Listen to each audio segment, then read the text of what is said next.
सबका सच।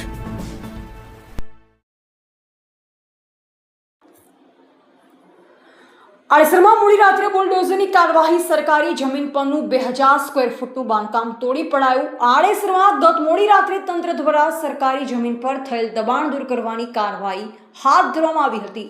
મળતી માહિતી મુજબ આડેસરના વારણો રોડ પર અમીર અયુબ હિંગોરજા દ્વારા સરકારી જમીન પર કરવામાં આવેલ અંદાજે 2000 સ્ક્વેર ફૂટનું બાંધકામ બુલડોઝર વડે તોડી પાડવામાં આવ્યું। તંત્રના જણાવ્યા અનુસાર સરકારી જમીન પર થયેલ દબાણને દૂર કરવા માટે નિયમ અનુસાર ડિમોલેશનની કાર્યવાહી કરવામાં આવી। સમગ્ર કાર્યવાહી દરમિયાન કાયદો અને વ્યવસ્થા જળવાઈ રહે તે માટે સ્થળ પર પૂરતી પોલીસ અને સુરક્ષા વ્યવસ્થા ગોઠવવામાં આવી હતી।